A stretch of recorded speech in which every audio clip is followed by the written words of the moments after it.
गुरु रू प्यारी साध संगत जी, वाहिगुरु जी का खालसा वाहिगुरु जी की फतेह। भाई साहब भाई वीर सिंह जी की एक अमोलक रचना आप जी ਨੂੰ पढ़ के सरवण करा रहे सी, जिस ਦਾ ਸਿਰਲੇਖ ਸੀ ਆਦਿ ਗ੍ਰੰਥ ਰਚਨਾ। ਸੋ ਇਸ ਦਾ ਅਗਲਾ ਭਾਗ ਸਰਵਣ ਕਰਨ ਦੀ ਕੋਸ਼ਿਸ਼ ਕਰੀਏ ਜੀ। ਪਿਛਲੇ ਭਾਗ ਵਿੱਚ 4 ਬਾਣੀਆਂ ਦਾ ਜ਼ਿਕਰ ਆਇਆ ਸੀ। ਹੁਣ 5ਵਾਂ ਰਾਗ ਮਾਲਾ। ਪਾਵਨ ਬੀੜ ਵਿੱਚ ਸਭ ਤੋਂ ਅਖੀਰਲੀ ਕੀਮਤੀ ਵਸਤੂ ਹੈ ਰਾਗਮਾਲਾ। ਰਾਗਮਾਲਾ ਤੋਂ ਪਤਾ ਚੱਲਿਆ ਕਰਦਾ ਹੈ ਕਿ ਇਹ ਰਾਗ ਦੇ ਕਿਸ ਮਤ ਦਾ ਪਤਾ ਦਿੰਦੀ ਹੈ। ਰਾਗ ਦੇ 49 ਮਤ ਹਨ: ਸ਼ਿਵ ਮਤ, ਕਾਲੀਨਾਥ ਮਤ, ਭਰਤ ਮਤ ਤੇ ਹਨੂਮਾਨ ਮਤ। ਪਰ ਸ੍ਰੀਮਾਨ ਡਾਕਟਰ ਚਰਨ ਸਿੰਘ ਜੀ ਨੇ ਬੜੀ ਮਿਹਨਤ ਕਰਕੇ 12 ਰਾਗਮਾਲਾ ਇਕੱਠੀਆਂ ਕੀਤੀਆਂ ਤੇ ਮਤਾਂ ਦੇ ਵੇਰਵੇ ਤੇ ਪਰ ਭੇਦ ਲੱਭੇ। ਸਭਨਾਂ ਦੇ ਟਾਕਰੇ ਕਰਨ ਤੇ ਆਪ ਇਸ ਸਿੱਟੇ ਤੇ ਅਪੜੇ ਕਿ ਪਾਵਨ ਬੀੜ ਵਾਲੀ ਰਾਗਮਾਲਾ ਸਭ ਤੋਂ ਭਿੰਨ ਹੈ ਤੇ ਇਹ ਪਤਾ ਦਿੰਦੀ ਹੈ ਕਿ ਰਾਗ ਦਾ ਮਤ ਵੀ ਗੁਰੂ ਜੀ ਦਾ ਅਡਰਾ ਹੈ। ਚਾਹੋ ਫਰਕ ਥੋੜੇ ਥੋੜੇ ਹੋਇਆ ਕਰਦੇ ਹਨ, ਪਰ ਇਹਨਾਂ ਤੋਂ ਹੀ ਮਤ ਦਾ ਪਤਾ ਚੱਲਦਾ ਹੈ। ਸੋ ਇਹ ਰਾਗਮਾਲਾ ਗੁਰਮਤ ਸੰਗੀਤ ਦੀ ਲਖਾਇਕ ਹੈ। ਇਹ ਰਾਗਮਾਲਾ ਮਿਲੀ ਕਿੱਥੋਂ? ਸ੍ਰੀ ਗੁਰੂ ਅਰਜਨ ਦੇਵ ਜੀ ਨੂੰ ਪਤਾ ਸੀ ਕਿ ਸ੍ਰੀ ਗੁਰੂ ਨਾਨਕ ਦੇਵ ਜੀ ਨੇ ਕੋਈ ਬਾਣੀ ਸੰਗਲਾਦੀਪ ਵਿੱਚ ਉਚਾਰੀ ਹੈ। ਉੱਥੇ ਪੈੜੇ ਮੋਖੇ ਨੂੰ ਘੱਲਿਆ ਸੀ। ਉਹ ਜੋ ਕੁਛ ਲਿਆਇਆ ਤੇ ਉਸ ਦੇ ਸਫ਼ਰ ਦਾ ਹਾਲ ਇਹ ਤਾਂ ਪਾਵਨ ਬੀੜ ਲਈ ਸ੍ਰੀ ਗੁਰੂ ਜੀ ਨੇ ਪ੍ਰਵਾਨ ਨਾ ਕੀਤਾ। ਉਹਨਾਂ ਦੀ ਦੈਵੀ ਤਕੜੀ ਤੇ ਉਹ ਤੁਲ ਨਾ ਸਕਿਆ। ਪਰ ਰਾਗਮਾਲਾ ਆਪ ਨੂੰ ਗੁਰੂ ਨਾਨਕ ਕ੍ਰਿਤ ਜਚ ਗਈ ਤੇ ਉਹ ਪਾਵਨ ਬੀੜ ਦੇ ਅੰਤ ਵਿੱਚ ਦਰਜ ਕਰ ਦਿੱਤੀ ਤਾਂ ਕਿ ਗੁਰਮਤ ਸੰਗੀਤ ਦੀ ਸੂਚਕ ਰਹੇ। ਰਾਗ ਵਿਦਿਆ ਦੀ ਪ੍ਰੋੜਤਾ ਤੇ ਰਾਗ ਦੁਆਰਾ ਹਰੀ ਕੀਰਤਨ ਗੁਰੂ ਘਰ ਦਾ ਇੱਕ ਰੁਕਨ ਹੈ। ਇਸ ਲਈ ਰਾਗ ਦੀ ਆਪਣੀ ਵਿਉਂਤ ਕਾਇਮ ਰੱਖਣੀ ਜ਼ਰੂਰੀ ਸੀ। ਕਿਸੇ ਦੇ ਸ਼ੱਕ ਪਾਉਣ ਤੇ ਗੁਰਪ੍ਰਤਾਪ ਸੂਰਜ ਗ੍ਰੰਥ ਦੇ ਕਰਤਾ ਕਵੀ ਸੰਤੋਖ ਸਿੰਘ ਜੀ ਤੇ ਮਗਰੋਂ ਹੋਰ ਕਈਆਂ ਨੇ ਕਿਉਂ ਕਰ ਦਿੱਤਾ ਕਿ ਇਹ ਸ਼ੈ ਆਲਮ ਕਵੀ ਦੀ ਹੈ।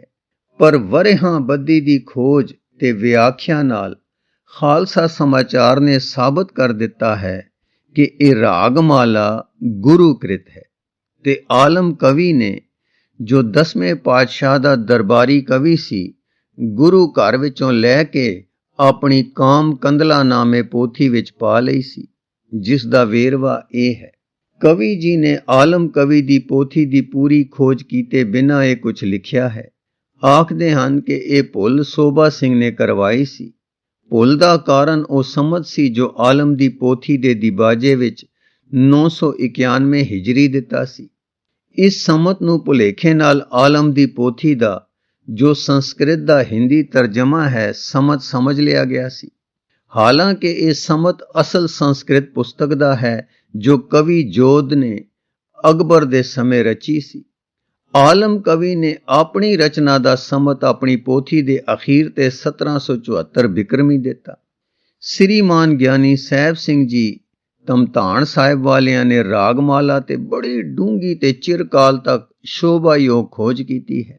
ਉਸ ਅਨੁਸਾਰ ਉਹਨਾਂ ਨੇ 5 ਸ਼ਲੋਕ ਜੋਧ ਕਵੀ ਦੇ ਦਿਬਾਚੇ ਵਿੱਚੋਂ ਦਿੱਤੇ ਹਨ, ਜਿਨ੍ਹਾਂ ਦਾ ਭਾਵ ਆਲਮ ਕਵੀ ਦੇ ਤਰਜਮੇ ਨਾਲ ਟਾਕਰਾ ਖਾਂਦਾ ਹੈ ਤੇ ਨਿਰਸੰਸੇ ਕਰ ਦਿੰਦਾ ਹੈ ਕਿ 991 ਹਿਜਰੀ ਸਨ ਆਲਮ ਦਾ ਨਹੀਂ, ਪਰ ਜੋਧ ਕਵੀ ਦੀ ਸੰਸਕ੍ਰਿਤ ਰਚਨਾ ਦਾ ਹੈ। ਗੁਰੂ ਰੂ ਪਿਆਰੀ ਸਾਧ ਸੰਗਤ ਜੀ, ਅਗਲੇ 3 ਮਿੰਟ ਭਾਈ ਸਾਹਿਬ ਜੀ ਨੇ ਜੋਧ ਕਵੀ ਦੀ ਰਚਨਾ ਦਾ ਸੰਸਕ੍ਰਿਤ ਦਾ ਉਹ ਹਿੱਸਾ ਦਰਸਾਇਆ ਹੈ ਜਿਸ ਵਿੱਚ ਕਿ ਜੋਧ ਕਵੀ ਦਾ ਸਮਤ ਲਿਖਿਆ ਗਿਆ ਹੈ 991 ਹਿਜਰੀ, ਜਿਸ ਨੂੰ ਗਲਤੀ ਨਾਲ ਆਲਮ ਕਵੀ ਦਾ ਸਮਾਂ ਸਮਝ ਲਿਆ ਗਿਆ ਸੀ। ਯਥਾ ਪਾਠ ਮਾਧਵਾ ਨਲ ਕਾਮ ਕੰਦਲਾ ਚਰਿਤ ਪਰਣਮੈ ਤਤਪਰੰ ਬ੍ਰਹਮ ਚਤੁਰਾਨਨਤ ਪਰਮ ਸਰਵਸਯੁਤ ਜਗਨਨਾਥੰ ਪੂਤਾਦੀਨਾ ਪਰਵਿਰਤਕਮ। ਅਰਥ, ਪਹਿਲੋਂ ਮੈਂ ਤਤਪਰ ਬ੍ਰਹਮ ਨੂੰ ਪ੍ਰਣਾਮ ਕਰਦਾ ਹਾਂ, ਜੋ ਬ੍ਰਹਮ ਕੇ ਬ੍ਰਹਮਾ ਤੋਂ ਵੀ ਪਰੇ ਹੈ, ਜੋ ਸਰਵ ਵਿਆਪੀ ਤੇ ਜਗਤ ਦਾ ਸੁਆਮੀ ਹੈ ਤੇ ਆਕਾਸ਼ ਆਦਿਕ ਭੂਤਾਂ ਦੀ ਪ੍ਰਵਿਰਤੀ ਕਰਨੇ ਵਾਲਾ ਹੈ। ਆਧਿਯੰ ਤਾਭਿਯੰ ਵਿਨੀਨਤ ਧਾਰਯਤ ਸਚਰਾਚਰਮ ਅਗਯੰ ਮਤੇ ਮਤਾਂ ਗਿਓਏ ਮਗਿਓਯੰ ਮਲਿਨਾਤਮ ਨਾਮ। ਅਰਥ, ਆਦ ਅੰਤ ਤੋਂ ਰਹਿਤ चल ते अचल दा धारण करता है, सब दा आगू है, सूखम बुद्धि वाले दे जानने योग और मलीन आत्मा वाले दे ना जानने योग है। सर्वदा सर्वसेव्यंग है, सर्व साक्ष्य चेतनमयम, रसबदा जगद्रीत कथायामे यथामति। अर्थ सर्वदा काल सर्व जीवां दे सेवने योग है ते सर्वदा साखी जगत रूप है। जिस रस कर जगत बंदायमान है, सो जगत रीति में जैसी मेरी मत है कथन करदा। समाश्रित्य जगत्रपत महाराजं महाबलम महाते ज्योतं नाथमेघ छत्र तारंग पद धर्म। अर्थ जगत दे पति दा भली प्रकार आसरा लैके हुण महाबली महाराजा बड़े तेज वाला प्रजा दा स्वामी अदुੱਤੀ छत्रधारी ते बहुत वड्डा अकबर है। शत्रु जात जितंग दक्षंग पूजा धर्म सुरक्षयकम इंद्रप्रस्थ पत भूमंग राजरामंग महावरम। अर्थ जिसने सारे शत्रु जित राजे भी जित ले हन ते जो प्रजा दे धर्म दी रक्षा करन वाला है, दिली दा पति राजियां दा राजा शहनशाह ते श्रेष्ठ है। कोट युग सैंसराण जीवयुत महीतले टोडर मल संसेव्यम यक्ष किन्नर सेव्यतिम। अर्थ करोड़ां ते हजारां युगां तक भूमि पर वो जीवदा रहे। टोडर मल वजीर जिसदी सेवा करदा है ते जच किन्नर भी सेवा करदे हन। इंद्रादेनत रुचिम कबरंग स्वरंग निरपम दिव्य न चंद्र मितेतबदे याम ने भाख्य ते कथा। अर्थ इंद्र आदिक देवता विच रुचि वाला है। अकबर नामे शुभ नरपालक, दो नाए ते एका यानी 991 अर्थात समत 991 यामनी हिजरी विच मैं माधवा नल ते काम कंदला दी एक कथा कहंदा हां। काचित पुष्पावती शुत्रा राजधानी शुभाखल गोविंद चंद सरकशिया यथे दृणामरावती। अर्थ कोई को पुष्पावत नगरी सुनी है, निश्चय कर शुभ राजधानी गोविंद चंद राजा जिसदी नगरी दी रक्षा करने वाला है, एवं जिवें देवपुरी दी इंद्र रक्षा करदा है। इस तो सिद्ध हो जाता है कि 991 हिजरी समत जोध कवि दी संस्कृत रचना दा है, आलम दे अनुवाद दा नहीं। 991 हिजरी दा बिक्रमी समत 1640 बनदा है। उसनू जद आलम दे उलथे करन दा समत समझ लिया गया तां भुलेखा लगा कि श्री गुरु ग्रंथ साहिब जी दी भीड़ दे रचे जाण तो 21 वरे पहला आलम दी रागमाला मौजूद सी, क्योंकि श्री गुरु ग्रंथ साहिब जी दी भीड़ 1661 समत बिक्रमी विच बजी है। इस हिसाब आलम दी रचना पहलों होई जापदी सी, जिस तो सारियां ने टपला खादा कि रागमाला 21 वरे पहले मौजूद सी ते संसे करन वालियां ने ख्याल बना लिया कि किसे ना किसे तरह उथों श्री गुरु ग्रंथ साहिब जी विच आ गई। फिर स्वाद दी गल यह है कि जोध कवि दे पुस्तक विच जो 991 हिजरी दा रचत है, रागमाला है ही नहीं। जो खोज हुण कीती गई है दसदी है कि आलम दा समा 1712 बिक्रमी संवत तो 1774 बिक्रमी तक लिखती सबूतां विच सही है। सो सदी तो वधीक मगरों जो शह रची गई उसका कोई हिस्सा सदी पहले श्री गुरु ग्रंथ साहिब जी विच कीकू दर्ज हो सकता है, चाहे वह भाई गुरदास वाली भीड़ सी ते चाहे भाई बन्नो वाली भीड़ सी। 1774 तक हजारां श्री गुरु ग्रंथ साहिब जी लिखे गए। समता वालियां भीड़ां मौजूद हैं, सब पर रागमाला है। कवि आलम बाबत विशेष खोज इस प्रकार है। शिव सिंह सरोजना में हिंदी कवियां दे हालात दी पोथी विच आलम कवि दा समत 1712 दिता है। नागरी प्रचारण सभा बनारस ने हिंदी शब्द सागर अर्थात हिंदी भाषा दा एक विहत कोश नाम दा ग्रंथ 48 संचियां विच प्रकाशित कीता सी। ਇਹ ਕੋਸ਼ ਲੱਖ ਕੋ ਰੁਪਏ ਦੇ ਖਰਚ ਨਾਲ 20 ਕੋ ਸਾਲਾਂ ਵਿੱਚ ਸਮਾਪਤ ਹੋਇਆ ਸੀ।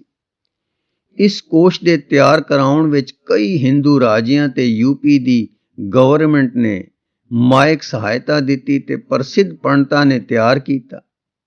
इस कोश की प्रस्तावना के पन्ने 172 ते आलम कवि का कविता काल 1740 बिक्रमी तो 1760 बिक्रमी तक का दिता है। इस तो सही होया कि इस प्रस्तावना के विद्वाना लेखकां नूं आलम कवि दे रचित पुस्तक 1740 तो 1760 तक दे देखण विच आए हैं। हुण विशेष खोज इस पासे ले जांदी है कि संस्कृत माधवा नल काम कंदला दा आलम ने किस सम्मत विच उलत्था कीता। आलम दी माधवा नल काम कंदला दे अंत विच नागरी अखरां विच लिखत दी मिली एक पुरातन पोथी विच उसदा सम्मत उन्हां ने आप इंज लिखिया है। दोहरा वेद दीप मुन इंद्र धर सविता जुवित गतान हंस वार्थित अष्टमी साका बिक्रम जान। अर्थात सम्मत 1774 बिक्रमी महीना भादरों दिन ऐत सुदी पख दी अष्टमी सी। असी हुण इत्थे अपड़े कि 1712 सम्मत तो लैके 1774 तक कवि आलम इस संसार विच से। अर्थात श्री गुरु ग्रंथ साहिब जी दी भीड़ तैयार होण तो 113 साल पिछों माधवा नल काम कंदला किस्सा उसने लिखिया है। शिव सिंह सरोज हिंदी शब्द सागर ते आलम कवि दी अपनी लिखत माधवा नल काम कंदला दे विच दिते समता तो यह भी स्पष्ट हो गया है कि आलम कवि 10वें पातशाह दे समय होया है। इस गल नूं भाई संतोख सिंह जी ने श्री गुरु प्रताप सूरज ग्रंथ विच मन्निया है। इहो गल सो साखी ते बाबा सुमेर सिंह जी दे गुरबिलास विच भी इउं ही मन्नी गई है। सो आलम दा समा गुरु दशमेश जी दे समय नाल टाकरा खांदा इधरों भी सिद्ध हो गया ते उपर लिखे सिख इतिहासकारां ने आलम नूं 10वें गुरु जी दे दरबार आया मन्निया है। 52 कवियां विच इस दा नाम भी दर्ज है। हुण विचार इत्थे सफा अपड़ गई कि जो पोथी माधवा नल दी 113 साल गुरु ग्रंथ साहिब जी दी भीड़ तो मगरों संस्कृत तो उलथाई गई, उसदी दित्ती रागमाला असंभव है कि श्री गुरु ग्रंथ साहिब जी विच 113 साल अपने रचे जाण तो पहला चढ़ सके। फिर 991 हिजरी वाली जोध वाली दी संस्कृत काम कंदला विच रागमाला है ही नहीं। इस 991 हिजरी अर्थात 1640 बिक्रमी तो ही टपला मैकालफ ने भी खादा है। पर फिर भी भाई संतोख सिंह ते मैकालफ दोवें अपनी हैरानी ते अज्ञानता आप जाहिर करते हैं कि पता नहीं लगता किवें ये पवित्र भीड़ विच चढ़ गई, क्योंकि पवित्र भीड़ विच कोई वादा घाटा करना कोई मामूली गल नहीं सी ते ओ किसे तरह छुपिया नहीं सी रह सकता। इन्हां लेखकां नूं जे ये पता हुंदा कि 991 हिजरी यानी 1640 बिक्रमी सम्मत संस्कृत पुस्तक दा है, आलम तां 1712 तो 1774 बिक्रमी सम्मत विच होया है, तां उन्हां दी हैरानी दूर हो जांदी ते जो कुछ लिखिया है ना लिख दे।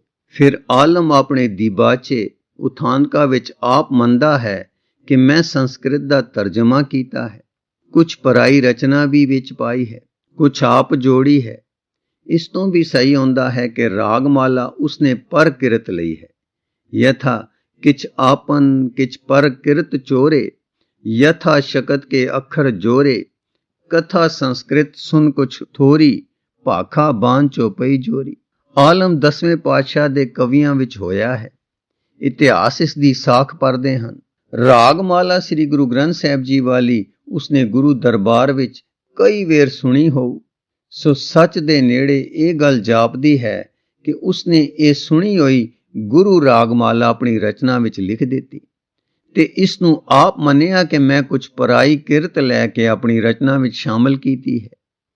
विस्तार लई देखो ज्ञानी साहिब सिंह जी तमताण निवासी जी दी नवीन खोज रागमाला प्रबोध ਅਤੇ ਖਾਲਸਾ ਟਰੈਕਟ ਸੁਸਾਇਟੀ ਦਾ ਗੁਰੂ ਗ੍ਰੰਥ ਕੋਸ਼ ਅੰਤ ਕਾ ਦੋ।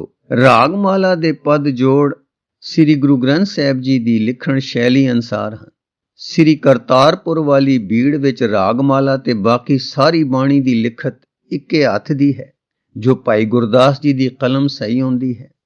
ਦੂਜਾ ਟਪਲਾ ਮੁੰਦਾਵਣੀ ਦਾ ਅਰਥ ਮੋਹਰ ਛਾਪ ਕਰਨਾ ਹੈ। ਮੁੰਦਾਵਣੀ ਲਫ਼ਜ਼ ਹੁਣ ਤੱਕ ਪੋਠੋਹਾਰੀ ਵਿੱਚ ਬੋਲਦੇ ਹਨ। ਜੰਝ ਵੇਲੇ ਥਾਲ ਬੰਨਣ ਵੇਲੇ ਦੀ ਬੁਝਾਰਤ ਨੂੰ ਮੁੰਦਾਵਣੀ ਕਹਿੰਦੇ ਹਨ। ਜੋ ਬੂਝੇ ਬਿਨਾਂ ਜੰਝ ਰੋਟੀ ਨਹੀਂ ਸੀ ਖਾ ਸਕਦਾ। ਸੋਰਠ ਰਾਗ ਵਿੱਚ ਵੀ ਮੁੰਦਾਵਣੀ ਹੈ। ਜੇ ਮੋਹਰ ਛਾਪ ਆਉਂਦੀ ਤਾਂ ਸੋਰਠ ਤੇ ਹੀ ਭੋਗ ਪੈ ਜਾਂਦਾ। ਉੱਥੇ ਮੁੰਦਾਵਣੀ ਹੈ, ਬੁਝਾਰਤ ਹੈ। ਇੱਥੇ ਮੁੰਦਾਵਣੀ ਖੋਲੀ ਹੈ। ਮੁੰਦਾਵਣੀ ਦੋਹਾਂ ਵਿੱਚ ਹੀ ਥਾਲ ਤੇ ਥਾਲ ਵਿੱਚ ਪਰੋਸੇ ਭੋਜਨਾਂ ਦਾ ਕਥਨ ਹੈ, ਜਿਸ ਤੋਂ ਸਫੁੱਟ ਹੈ ਕਿ ਇਹ ਮੁੰਦਾਵਣੀ ਜੰਝ ਦੀ ਰੋਟੀ ਵੇਲੇ ਦਾ ਅਲੰਕਾਰ ਵਰਤਿਆ ਹੈ। ਮੁੰਦਾਵਣੀ ਸੰਬੰਧੀ ਵਿਸ਼ੇਸ਼ ਵਿਸਥਾਰ ਲਈ ਦੇਖੋ ਅਗਲਾ ਲੇਖ। ਸੋ ਸਾਬਤ ਹੋ ਗਿਆ ਕਿ ਆਲਮ ਨੇ ਗੁਰੂ ਘਰ ਦਾ ਜਾਣੂ ਹੋਣ ਕਰਕੇ ਇਹ ਰਾਗਮਾਲਾ ਜੋ ਉਸ ਦੀ ਆਪਣੀ ਕਿਰਤ ਨਹੀਂ ਸੀ, ਆਪਣੇ ਹਿੰਦੀ ਤਰਜਮੇ ਵਿੱਚ ਪਾ ਲਈ ਸੀ। ਹੁਣ ਕੋਈ ਸੰਸਾ ਬਾਕੀ ਨਹੀਂ। ਰਾਗਮਾਲਾ ਗੁਰੂ ਕਿਰਤ ਹੈ। ਆਲਮ ਪਰਾਈ ਕਿਰਤ ਲੈ ਕੇ ਵਰਤਣ ਵਾਲਾ ਹੈ, ਆਪ ਰਚਣਹਾਰ ਨਹੀਂ। Doctor Balbir Singh ji PhD London ਨੇ ਅੰਗਰੇਜ਼ੀ ਵਿੱਚ ਇੱਕ ਭਾਰੀ ਇਤਿਹਾਸਕ ਖੋਜ ਕਰਕੇ ਕਿਤਾਬ ਲਿਖੀ ਹੈ, ਮਾਧਵਾਨਲ ਕਾਮਕੰਦਲਾ ਚਰਿਤ। ਇਸ ਵਿੱਚ ਮਾਧਵਾਨਲ ਦੀ ਆਲਮਕ੍ਰਿਤ ਹਿੰਦੀ ਰਚਨਾ ਨੂੰ ਜੋਧ ਕਵੀ ਸੰਸਕ੍ਰਿਤ ਰਚਨਾ ਦੇ ਬਿਲ ਮੁਕਾਬਲ ਫੁੱਟਨੋਟਾਂ ਵਿੱਚ ਦੇ ਕੇ ਉਸ ਦਾ ਤਰਜਮਾ ਸਾਬਤ ਕੀਤਾ ਹੈ ਤੇ ਦੱਸਿਆ ਹੈ ਕਿ ਉਸ ਸੰਸਕ੍ਰਿਤ ਅਸਲ ਵਿੱਚ ਕੋਈ ਰਾਗਮਾਲਾ ਨਹੀਂ ਹੈ। ਗੁਰੂ ਰੂ ਪਿਆਰੀ ਸਾਧ ਸੰਗਤ ਜੀ, ਇਸ ਲਿਖਤ ਦਾ ਅਗਲਾ ਹਿੱਸਾ ਆਪ ਜੀ ਨੂੰ ਅੱਗੇ ਪੜ੍ਹ ਕੇ ਸਰਵਣ ਕਰਾਉਣ ਦੀ ਕੋਸ਼ਿਸ਼ ਕਰਾਂਗੇ ਜੀ। ਵਾਹਿਗੁਰੂ ਜੀ ਕਾ ਖਾਲਸਾ, ਵਾਹਿਗੁਰੂ ਜੀ ਕੀ ਫਤਿਹ।